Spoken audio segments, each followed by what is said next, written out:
Hello everyone, I am नवीन कुमार और यहाँ पर एक कंपनी है जिसका आईपीओ आने वाला है। अभी आया नहीं है, अभी सेबी के पास में इस कंपनी ने अपना ड्राफ्ट फाइल किया है, DRHP फाइल की है। उसके अंदर में एक काफ़ी इंपॉर्टेंट चीज़ हमें देखने को मिली है, that is share holders quota. काफ़ी इंपॉर्टेंट हो गया बिकॉज शेयर होल्डर कोटा में काफ़ी भाइयों की आईपीओ की फाइल लगती है, मतलब उनको शेयर्स अलॉट होते हैं। अब यहाँ पर एक चीज़ और जो सबसे एक अच्छी चीज़ मेरे को लगी पर्टिकुलरली, उसकी अगर बात करता हूँ तो यहाँ पर जो भाई लोगों को शेयर होल्डर कोटा के अंदर में शेयर्स मिलते हैं वो प्रोपोर्शनेट बेसिस के ऊपर में मिलते हैं। इसीलिए तो जो फाइलें ज़्यादा लगाते हैं, अब जो लोग ज़्यादा फाइल लगाते हैं उनको मतलब अलॉटमेंट के चांसेस हैं वो बढ़ जाते हैं शेयर होल्डर कोटा के अंदर में। बिकॉज अगर आप लोग यहाँ पर पढ़ते हैं तो कंपनी मोस्टली जितनी भी कंपनियाँ शेयर होल्डर कोटा में लेके आती हैं उनका सेम से ही वर्डिंग्स रहते हैं। proportionate basis only to eligible employees bidding in the employee reservation portion and eligible EFSL shareholders bidding in EFSL shareholder reservation portion। अब जिसके भी पास में Edelweiss financial services limited company के शेयर्स होंगे उनको शेयर होल्डर कोटा के अंदर में फाइल लगाने का मौका मिलेगा, और वो भी उनको जो अलॉटमेंट होगा वो प्रोपोर्शनेट बेसिस पे होगा। प्रोपोर्शनेट बेसिस का मतलब क्या होता है? प्रोपोर्शनेट बेसिस का मतलब है कि आपने अगर मान के चलो किसी भाई ने 5 लोट्स के अंदर में फाइल लगाई, किसी भाई ने 1 लोट के अंदर में फाइल लगाई, तो 5 लोट पे जिसने भाई ने फाइल लगाई है उसको मिलने के चांसेस ज़्यादा हैं, अलॉटमेंट के चांसेस ज़्यादा हैं, राइट? क्योंकि उसने ज़्यादा क्वांटिटी के अंदर में अप्लाई किया है, ज़्यादा अमाउंट के अंदर में अप्लाई किया है। That's what proportionate basis. पहले क्या एसएमई कैटेगरी के जो आईपीओज हुआ करते थे उनके अंदर में प्रोपोर्शनेट बेसिस के ऊपर में आईपीओ अलॉट होते थे, तो बाद में वो बंद कर दिया गया बिकॉज वहाँ पे बहुत ही ज़्यादा जो है भयंकर तरीके से फाइलें लगने लग गई।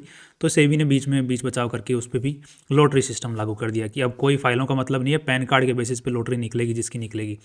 बट यहाँ पर अभी जो शेयर होल्डर कोटा के अंदर में जितनी फाइल लगेंगी उनको प्रोपोर्शनेट बेसिस के ऊपर में अलॉटमेंट होने वाला है। अब ध्यान रखिए, शेयर होल्डर कोटा के अंदर में जब आप फाइल लगाओगे तो 2 लाख रुपए से ज़्यादा की फाइल आप नहीं लगा सकते हैं, आपकी लिमिट है। तो अब 2 लाख से ऊपर की फाइलें नहीं लगा सकते, तो फिर मान के चलो किसी के सबने 2-2 लाख रुपए की लगा दी तो क्या करेंगे? तो उस केस में फिर लॉटरी सिस्टम ही काम करेगा। बट अल्टीमेटली बहुत ही कम लोग हैं जिनको ये बात पता है कि प्रोपोर्शनेट बेसिस के ऊपर में अलॉटमेंट होता है शेयर होल्डर कोटा के अंदर में, राइट? तो अब जिनको नहीं पता है और जिनको पता है उनके बीच में डिफरेंस पैदा होगा तो अलॉटमेंट के चांसेस जिनको पता है उनका बढ़ेगा। That is what the thing is. अब यहाँ पे कौन सी कंपनी के शेयर्स हमें खरीद के रखने हैं तो वो मैं बता देता हूँ। तो एडलवाइज फाइनेंशियल सर्विसेज लिमिटेड, ये वाला जो कंपनी का है। अब इसके किसने शेयर्स खरीद के रखे हैं? ये है, एक शेयर खरीद के रख लो, सिंपल। अगर आपके पास में फैमिली के अंदर 5 मेंबर्स हैं तो सभी के डीमेट अकाउंट में एक शेयर्स खरीद के रख लो, तो आप पाँचों के पाँचों डीमेट अकाउंट्स के अंदर में एलिजिबल रहेंगे शेयर होल्डर कोटा के लिए। अब ध्यान रखिए, जो शेयर होल्डर कोटा में एलिजिबल होता है वो 2 आईपीओ की फाइल लगा सकता है पर पैन कार्ड से, राइट? तो आप उसी डीमेट का अकाउंट से 2 आईपीओ की फाइल लगा पाएंगे, एक तो शेयर होल्डर कोटा में और एक नॉर्मली आप एचएनआई कोटा या फिर जो आपका रिटेल कोटा होता है उसके अंदर के हिसाब से, राइट? तो आप एलिजिबल होंगे 2 फाइलें लगाने के लिए शेयर होल्डर कोटा में। अब द पॉइंट इज कि क्या इस कंपनी के आईपीओ में हमें पैसा लगाना चाहिए या नहीं? अब देखो, ये तो जब कंपनी का आईपीओ आएगा तब पता चलेगा कि किस वैल्यूएशन के ऊपर में आईपीओ लेके आएंगे। अगर अच्छी खासी वैल्यूएशन पे लेके आ जाते हैं जिसमें लिस्टिंग के चांसेस नहीं बन रहे हैं तो बात अलग होगी। बट यूजुअली जो आजकल के जो बड़ी कंपनियों के आईपीओ आ रहे हैं वो बहुत अच्छी वैल्यूएशन पे लेके आ रहे हैं आईपीओ। स्टिल उनका जो आईपीओ 50%, 30%, 40%, 90% तक भी लिस्टिंग हो रही है, जबकि उनकी वैल्यू ज़्यादा बची नहीं है, स्टिल कर पा रहे हैं। जो बीच के जो मर्चेंट बैंकर्स हैं, लीड मैनेजर्स हैं, जो कार्टेल है, वो स्टिल उतनी बड़ी लिस्टिंग करवा दे पा रहा है। तो आई थिंक चांसेस ज़्यादा हैं। तो ये जो इंपॉर्टेंट है इस पर्टिकुलर वीडियो के अंदर में, दैट इज़ की शेयर होल्डर कोटा यहाँ पर है और कौन सी कंपनी का शेयर आपको खरीद के रखना है और वहाँ पर एक्स्ट्रा बेनिफिट कौन सा है, राइट? अब ये जो पर्टिकुलर कंपनी है इसका नाम क्या है? तो ये कंपनी है EAA ऑल्टरनेटिव्स, राइट? और EAA का मतलब क्या है? तो Edelweiss alternative asset advisory limited, advisors limited.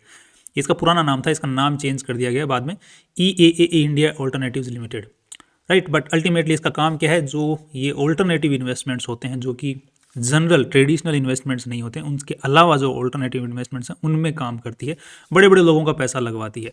जैसे इनविट हो गया, बड़ी कोई कमर्शियल बिल्डिंग बन रही है उसके अंदर बड़े लोगों का पैसा लगवा दिया, बाद में उसमें एग्जिट करवा दिया उनको। अगर कोई इन्वेस्टर एग्जिट करना चाह रहा है वहाँ से तो वहाँ ऑल्टरनेटिव इन्वेस्टमेंट्स को मैनेज करने का काम करती है बड़े लोगों के लिए कंपनी, राइट? तो अब इसका जो आईपीओ है अभी DRHP इन्होंने फाइल की है सेबी के पास में, हम लोग यहाँ पर देख पा रहे हैं, आप भी चेकआउट कर सकते हैं। प्रोसेसिंग स्टेटस के अंदर में, इश्यू के अंदर में अगर आप लोग जाएंगे तो यहाँ पर आपको प्रोसेसिंग स्टेटस इश्यू जो कि 23 जनवरी को कंपनी ने सेबी ने जारी किया है ये लिस्ट, इस लिस्ट के अंदर में हम लोग चेकआउट करते हैं तो यहाँ पर हमें देखने को मिल रहा है, यहाँ पर कहीं पर आपको देखने को मिलेगा, that is over here, EAA India alternatives limited 21 जनवरी को इन्होंने DRHP फाइल की है। तो अभी इसका सेबी का अप्रूवल आ जाता है, सेबी के अप्रूवल के बाद में RHP फाइल करेंगे, उसमें फिर ये अपनी प्राइसिंग जारी करेंगे, प्राइसिंग जारी करेंगे तो उसके बाद में जो है हम लोग उस कंपनी की रिसर्च करेंगे कि आज क्या वैल्यूएशन के ऊपर में है, और फिर ये जो शेयर होल्डर आपने जो शेयर्स खरीद के रखे होंगे, एक एक शेयर भी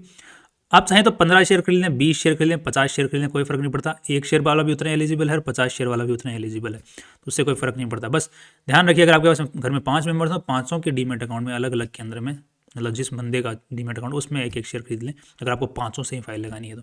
अब द वैल्यूएशन किस पे आएगा वो अलग गेम है, वो ये जो IPO की RHP जारी करेंगे, अपनी प्राइसिंग जारी करेंगे, जिसकी हम अलग से रिसर्च करेंगे, उसमें पता चलेगा, राइट।